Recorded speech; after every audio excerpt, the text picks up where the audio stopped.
प्यारे बच्चों, आज की इस क्लास में हम बात करेंगे उन स्टूडेंट्स के लिए जो कंपटीशन में एसएससी चाहे बैंकिंग हो, चाहे एनडीए हो, चाहे सीडीएस हो, स्टेनो हो, सीपीओ हो, जितने भी वनडे एग्जाम्स में इंग्लिश आती है, सभी एग्जाम्स की बात, चाहे सीयूटी हो, चाहे सीटेट हो, किसी भी एग्जाम की बात, अगर उसमें इंग्लिश टॉपिक या इंग्लिश का सेक्शन आप कवर करने जा रहे हैं और आप बिल्कुल बिगिनर हैं, आप चाहते हैं कि जी बिल्कुल स्टार्ट से इंग्लिश को पढ़ा जाए कॉम्पिटिटिव लेवल पे, क्या से बेसिक्स हमें अपने आप को डेवलप करने पड़ते हैं। कंपटीशन इंग्लिश के लिए बच्चों हमें एकेडमिक इंग्लिश से थोड़ा ऊपर होता है ये। एक्चुअल में जो कंपटीशन इंग्लिश है बेटा, वो फंक्शनल इंग्लिश होती है। क्या होती है बेटा?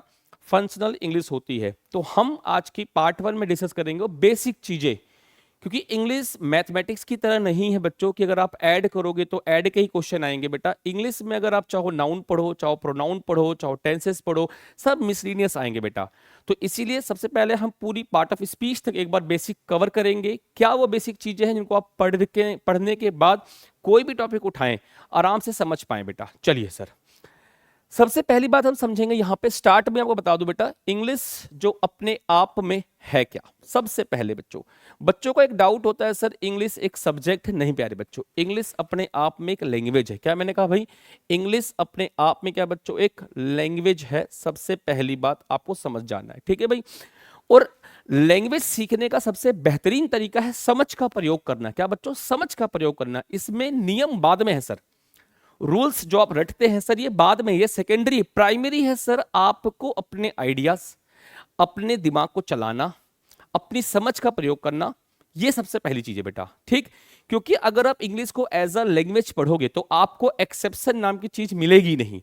पर अगर आप इंग्लिश को एज अ सब्जेक्ट पढ़ेंगे तो मेरे भाई बहुत सारे इसमें एक्सेप्शंस मिलने वाले हैं। सर यहाँ पे ऐसा नहीं होता, ये इसका एक्सेप्शन है, ये इसका एक्सेप्शन है। चलिए भाई, तो अब हमारा पहला क्वेश्चन यही है सर, जब इंग्लिश एज अ लैंग्वेज हम पढ़ते हैं बच्चों, सबसे पहले हम बात करेंगे लेटर क्या है। लेटर, वर्ड और सेंटेंस, ये तीन चीजें हमारे टॉपिक हैं। पहले इनको हम थोड़ा समझ लेते हैं, ठीक है मेरे भाई, ध्यान देना। लेटर क्या होता है बेटा, याद रखना, it is the smallest, it is the smallest unit of a language. किसी भी भाषा का, किसी भी भाषा की सबसे छोटी इकाई है लेटर। बोले तो अक्षर बेटा। जैसे साइंस में आपने पढ़ा होगा कोशिका, क्या बच्चों? कोशिका पढ़ा होगा, सबसे छोटी इकाई है स्ट्रक्चरल या फंक्शनल बेटा। ऐसे ही मेरे प्यारे बच्चों इंग्लिश में हमारे पास क्या है? लेटर है। अच्छा, एक बड़ी खास बात ध्यान रखना, it doesn't have, it doesn't have it's on individual meaning. इसकी कोई भी अपनी इंडिविजुअल मीनिंग नहीं होती है। कहने का मतलब, जैसे एग्जांपल देखो बेटा, मैं लिखा यहाँ पे ए बी सी डी ऐसे करके, ये बेटे लेटर है हमारे पास। इनका अपना कोई इंडिविजुअल मीनिंग नहीं। ए का अपना कोई इंडिविजुअल मीनिंग नहीं है, बी का अपना कोई इंडिविजुअल मीनिंग नहीं है, सी का कोई अपना इंडिविजुअल मीनिंग नहीं है। Getting my point?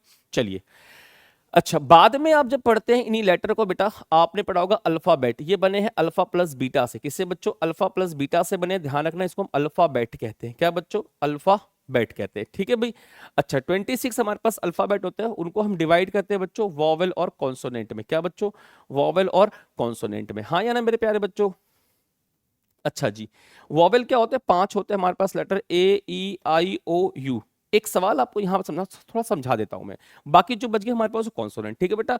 ये 5 ही लेटर को क्यों कंसीडर किया गया या क्यों माना गया वॉवेल, ये क्यों इनको इंक्लूड किया गया वॉवेल में बेटा? पहला सवाल यही है। अगर अल्फाबेट के 2 हिस्से बनाए गए, वॉवेल और कॉन्सोनेंट, तो ये 5 एक तरफ क्यों हुए? इनको वॉवेल कहा गया, हिंदी में स्वर कहते हैं। इसके 2 बड़े मेन रीजन है। पहला रीजन ये है बच्चों, अगर मैं आपसे कहूं कि एक अंधा टीवी देख रहा है, इज इट पॉसिबल? आपने कहा सर नो। मैंने कहा एक गंजा गंजा सर में कंघी कर रहा है, इज इट पॉसिबल? आपने कहा सर नेवर। मैंने कहा एक गूंगा गाना गा रहा है सर, इज इट पॉसिबल? बिल्कुल सर। आपने भी देखा वो अफ्रीकन एक सिंगर, ऐसा रैपर जिसने ऐसे गाना गाया सर, गूंगा है, हाँ या ना सर? अगर आपको शायद याद होगा, एक मूवी है चुपके चुपके, हाँ जी, तुषार कपूर, आ ए यू। आपने देखी होगी धमाल मूवी। सर जो गूंगा होता है वो एक्चुअल में 5 ही लेटर बोलता है, आ ए ई ओ यू ए आ ओ, ये 5 ही बोल सकता है। इसीलिए बच्चों इन 5 को अलग किया गया, बिकॉज ये 5 लेटर ऐसे हैं हमारे पास जिनको वॉवल कहते हैं।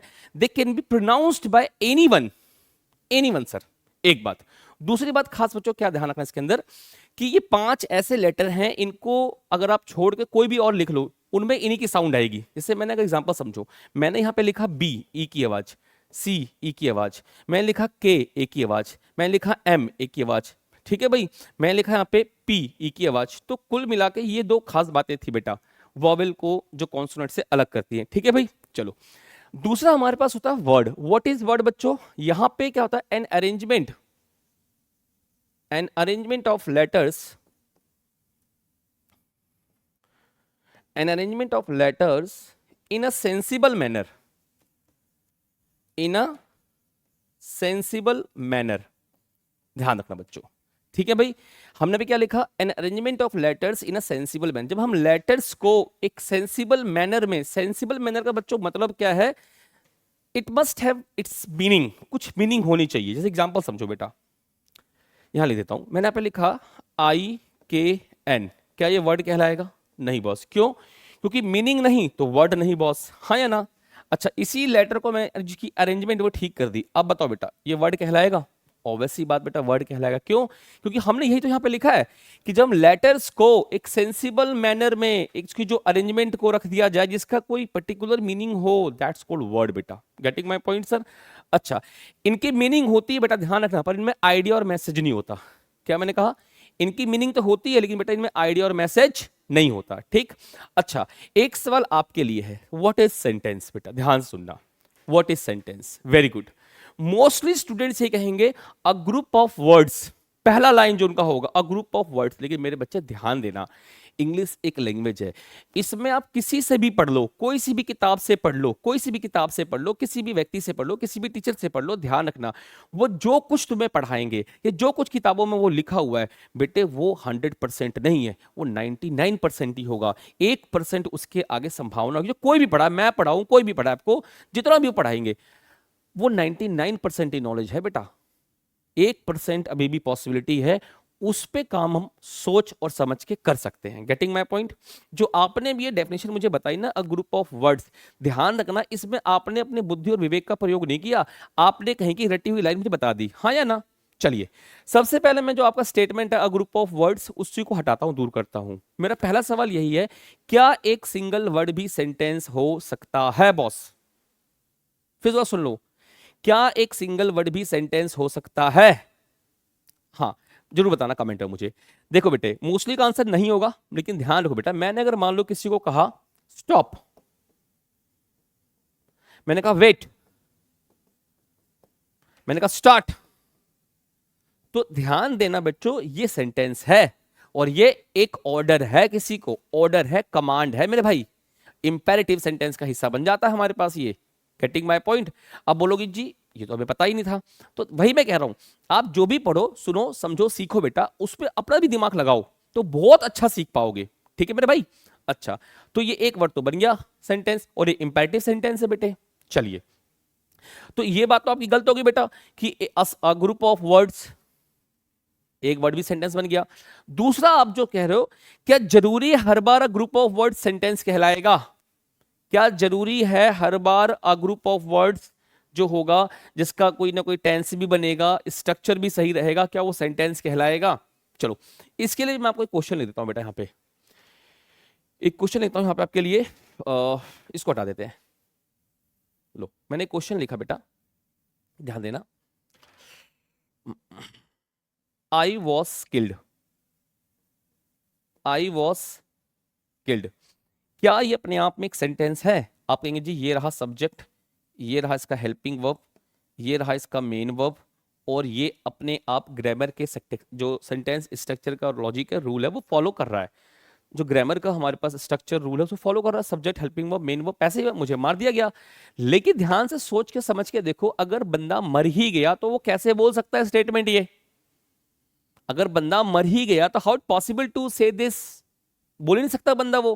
तो इसका मतलब ये हुआ कि यहां पे कुछ और बातें भी हैं, कि अगर कोई भी, जिसको हम सेंटेंस कह रहे हैं, ग्रुप ऑफ वर्ड्स है, वो ग्रामेटिकल रूल के अकॉर्डिंग ठीक है, स्ट्रक्चर के अकॉर्डिंग ठीक है, तीसरी बात बेटा कॉन्टेक्सुअल भी ठीक होना चाहिए। क्या मैंने कहा बच्चों? कॉन्टेक्सुअल भी ठीक होना चाहिए। अभी जो कॉन्टेक्सुअल वर्ड आप सुन रहे हैं ना, ध्यान रखना, एसएससी पहले बैंकिंग में बहुत आता है बेटा, बैंकिंग का तो फेवरेट है, हर क्वेश्चन के हर क्वेश्चन के बच्चों डायरेक्शन में लिखा आता है contextual meaning. Contextual meaning, contextual जो हमारे पास मीनिंग है उसे हम क्या कहते हैं? किसी पर्सन वाइज ठीक होना चाहिए, किसी प्लेस वाइज ठीक होना चाहिए, किसी टाइम वाइज ठीक होना चाहिए, और किसी सिचुएशन वाइज बेटा वो ठीक होना चाहिए। Getting my point? कोई भी जो हमने स्टेटमेंट लिखा है वो person wise, place wise, time wise, situation wise ठीक होना चाहिए। अब पढ़ के देखो, अगर बंदा मर ही गया तो कैसे बोल देगा ही वॉज स्किल्ड? तो ये पर्सन वाइज तो गलत हो गया, इसको हम ठीक कैसे कर सकते हैं पर्सन वाइज बेटा? He was skilled, he was killed. ठीक हो गया बच्चों? अच्छा, अगर हम इसको टाइम वाइज ठीक करें तो इसको हम ऐसे लिख सकते हैं आई विल बी किल्ड। हमने इसका टाइम बोले तो वर्ब चेंज कर दिया कि भाई मुझे मार दिया जाएगा। ठीक है भाई? अच्छा, अगर इसको हम सिचुएशन वाइज ठीक करना चाहें बेटा तो लिख देंगे I was almost killed, I was almost killed. हाँ या ना? तो यहां तक हमने अभी तक समझा कि जो आपने रटा हुआ है थोड़ा सा समझदारी दिखाने की जरूरत है बेटा आपको। अब यहां पे जो एक्चुअल में डेफिनेशन क्या बनेगी बेटा, ध्यान देना। सेंटेंस क्या होता है? It can be a word, it can be a word, ये एक वर्ड भी हो सकता है, और more than a word, more than a word, एक वर्ड से ज्यादा भी हो सकता है, but it must have, it must have logical meaning, logical meaning, इसमें एक लॉजिकल मीनिंग होनी चाहिए, है ना? बोले तो कॉन्टेक्सुअल मीनिंग, क्या बच्चों? कॉन्टेक्सुअल मीनिंग होनी चाहिए। कॉन्टेक्सुअल मीनिंग कह लो, या इसको इन शॉर्ट आप कह सकते हो इट मस्ट हैव आइडिया और मैसेज। क्या बच्चों? इसमें आइडिया और मैसेज भी होना बहुत जरूरी है। तो अभी तक बच्चों हमने ये डिस्कस किया what is sentence, what is word and what is letter. ठीक है भाई? चलो अगली बात चीज चलते बेटा यहाँ पे पार्ट्स ऑफ स्पीच। अब जैसे ही हमने कोई वर्ड बनाया, हमारे पास जो भी वर्ड बनते हैं बेटा, वर्ड बनते ही वो पार्ट्स ऑफ स्पीच का हिस्सा बन जाता है। ये बात बेसिक सी याद रखना। Parts of speech, parts of speech क्या होता है बच्चों? बेसिकली हमने पढ़ा है 8 प्रकार के हमारे पास बच्चों पार्ट्स ऑफ स्पीच होते हैं। Noun, pronoun, adjective, verb, adverb, preposition, conjunction, interjection. हालांकि एसएससी वगैरह में इंटरजेक्शन का रोल है नहीं, पर हमने फिर भी उसको कह दिया। ठीक है भाई? पार्ट्स ऑफ स्पीच का मतलब ये हो बच्चों कि एक पार्ट ऑफ ए सेंटेंस क्या होता है बच्चों? पार्ट कह लो या element, element of a sentence, की एक सेंटेंस के एलिमेंट क्या होते हैं? हाँ या ना? अच्छा भाई, एक सेंटेंस के एलिमेंट बेसिकली हमारे पास 3 होते हैं, S plus V plus O. हाँ या ना? लेकिन जो ये S plus V plus O subject, verb और ऑब्जेक्ट लिखा हुआ है, ये जो 3 है ना बेटा, ये 8 चीजों से मिलके बनते हैं। कितने बच्चों? 8 चीजों से मिलके बनते हैं। ध्यान देना बच्चों, ये जो हमारे पास बनेंगे ना, ये 8 चीजों से मिलके बनेंगे। सर नाउन से, प्रोनाउन से,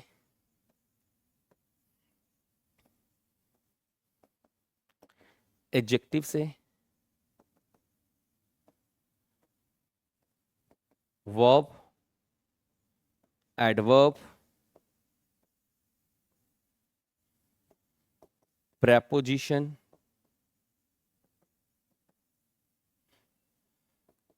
कंजंक्शन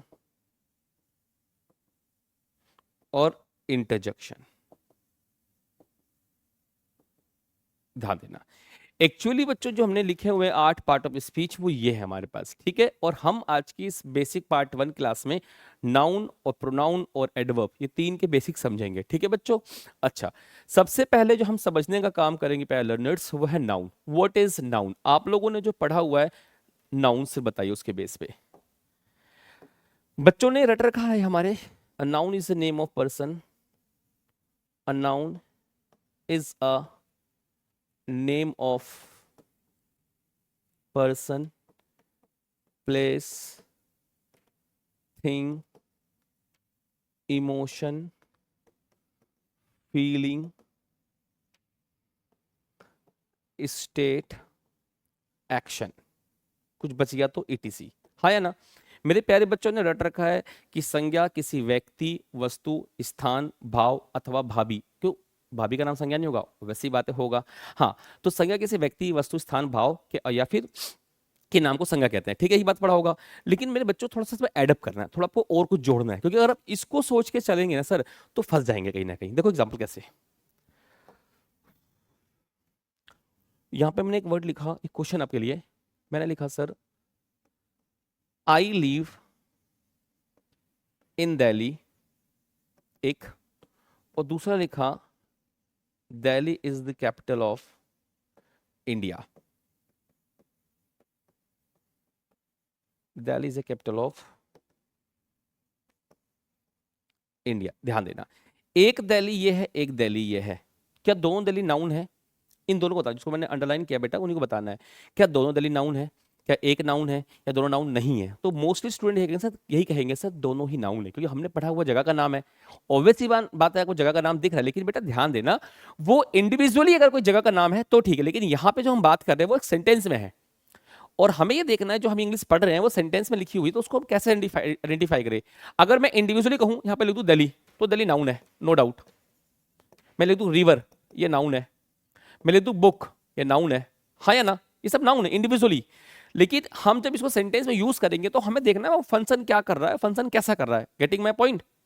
देखो बेटे, एक्चुअल में जो ये लिखा हुआ हमारे पास है, अगर आप इनको समझ पा रहे हो, ये नाउन लिखे हमारे पास, ध्यान देना, तो आपको यहां पे एक बात और समझ में आएगी। एक क्वेश्चन आपको देता हूं और मैं, शी डेकोरेटेड द पार्क, एक, और एक है शी वेंट टू पार्क।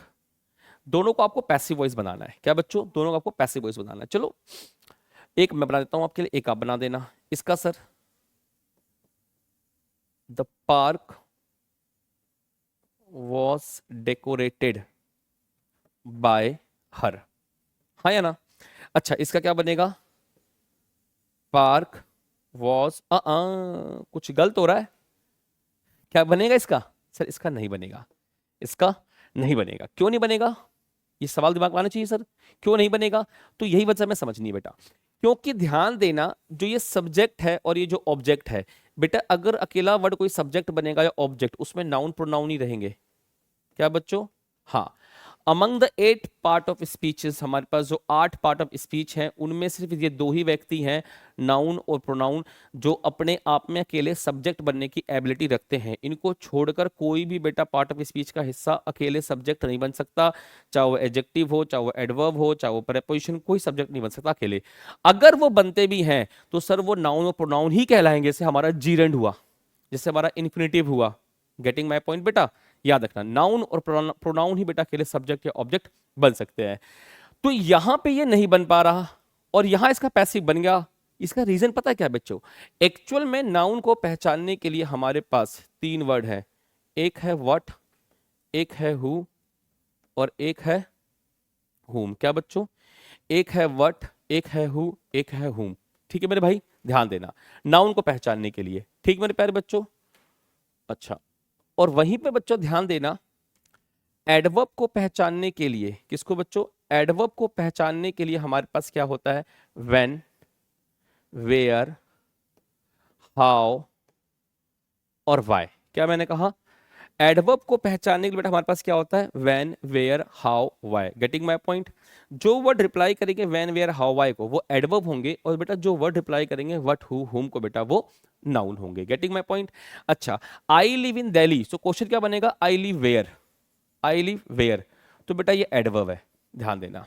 अच्छा, Delhi is the capital of India, तो क्वेश्चन क्या बनेगा हमारे पास? What is the capital of India, तो बच्चों ये नाउन है। Getting my point?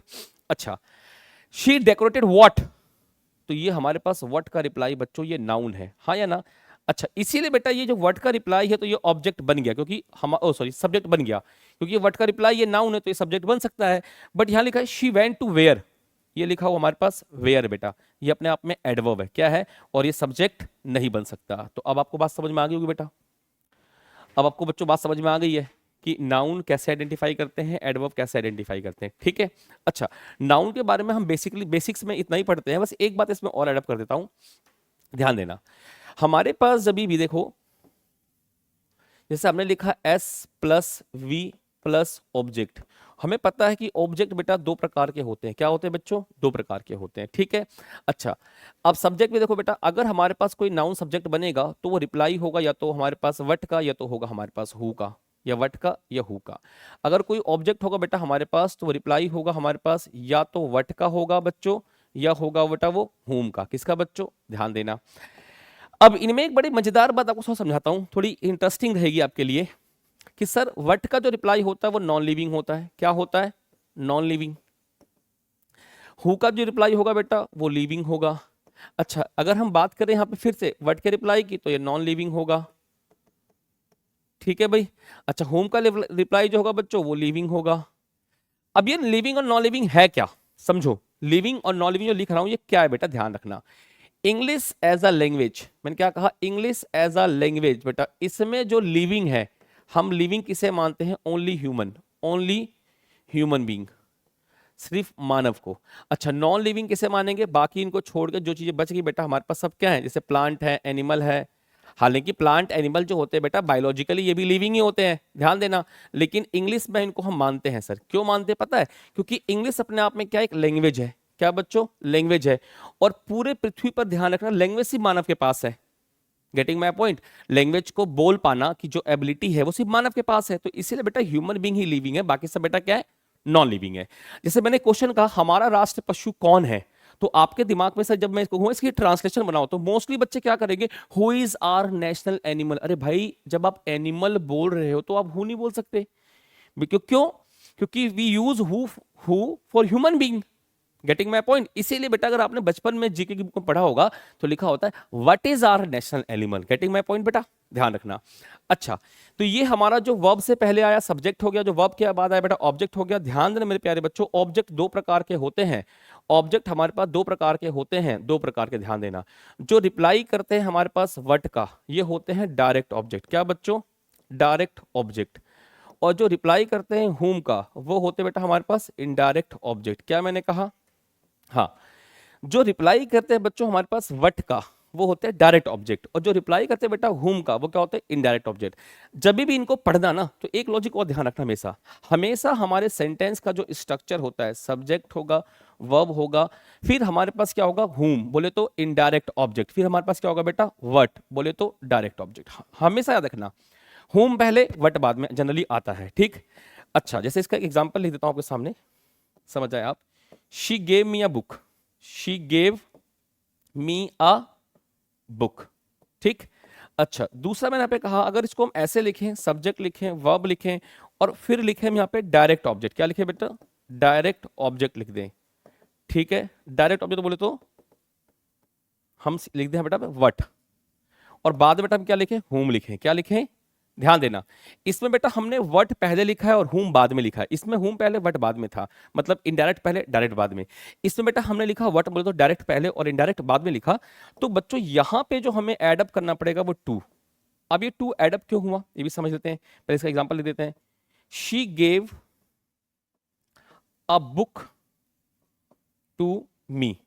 यहां पे जो बच्चों हमने टू को एडअप किया है, टू को एडअप किया, ये अपने आप में एक प्रेपोजिशन है। क्या बच्चों, प्रेपोजिशन एक रिलेशन को बताता है, किसको, रिलेशन को बताता है, इसलिए बेटा इसका नाम क्या है, रिलेटिंग वर्ड। क्या बच्चों, रिलेटिंग वर्ड। क्या बच्चों, इसका नाम है रिलेटिंग वर्ड।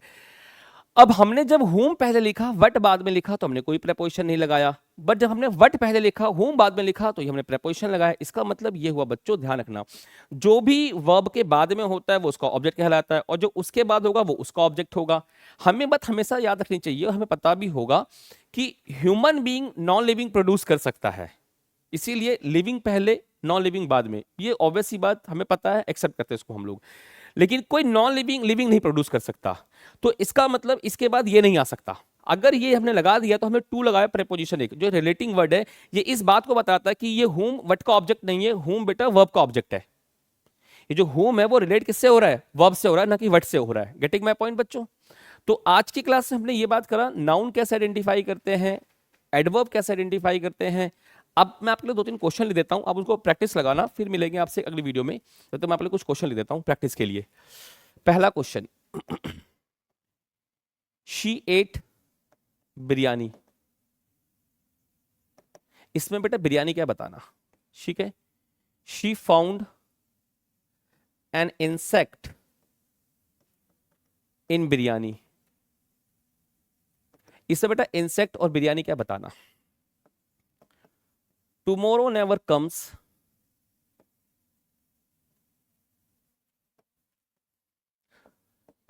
इसमें टुमारो क्या बताना, she will come tomorrow,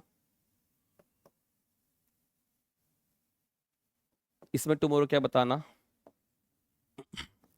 Ganga is a river, इसमें रिवर क्या है बताना, he is swimming in river, इसमें बेटा रिवर क्या बताना। तो ये आपके लिए there are 6 questions for you making practice, and अब इसको घर पे आराम से प्रैक्टिस लगाना। फिर आपसे मिलेंगे एक नई वीडियो में जिसमें बात करेंगे प्रोनाउन और एडजेक्टिव को लेकर। ठीक है बच्चों, अगर आपको वीडियो अच्छी लगी मुझे फॉलो करना मत भूलना, वीडियो को लाइक, चैनल को सब्सक्राइब और दोस्तों के पास शेयर करें। Thank you very much.